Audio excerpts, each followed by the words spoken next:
My name is Tim Wolters, and you're watching Tech Cocktail. Tech Cocktail Conversations, candid insights from startup founders, entrepreneurs, and thought leaders from around the globe.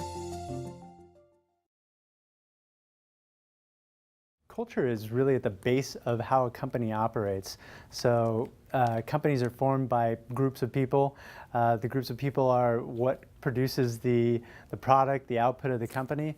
And so in order to be the most effective, most efficient, best at what you do, your people really need to be aligned. And that's not to say that people can't be different, people can't be diverse, but at the very core, the 2 or 3 key values that that the company has, you need to have those shared in common with those employees, and that really drives success. It makes a huge difference. We live it. I mean, we started out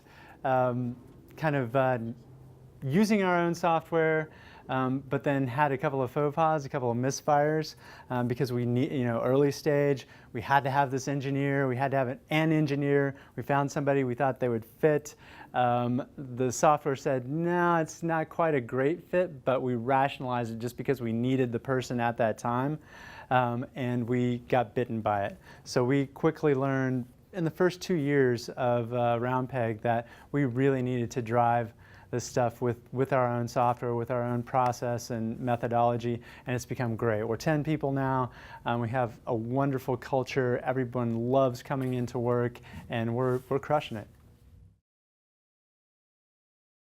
The most common mistakes are those that I described when RoundPegg was hiring. So you get somebody's resume in, or you identify somebody via LinkedIn, you say, this person is really going to kill it for us. If we got them in as the COO or as the salesperson or as the lead engineer, it would move the needle on the business in a great way. But the fact is that you can find people that are really good on paper, that have all the competencies and skills, but they end up not doing that great a job because they're swimming upstream with the culture. So, it's a matter of figuring out whether they're going to fit, then looking for the skills, and then really finding that synergistic person that's really going to help you out. So I think that's the biggest mistake companies make, is they either overlook the culture piece or they don't emphasize it.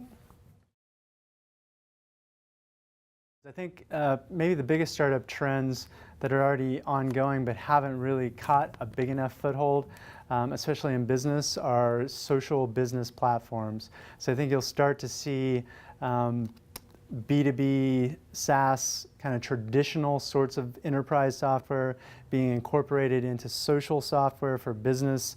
There may be initiatives out there. Certainly there's Jive, there's Yammer.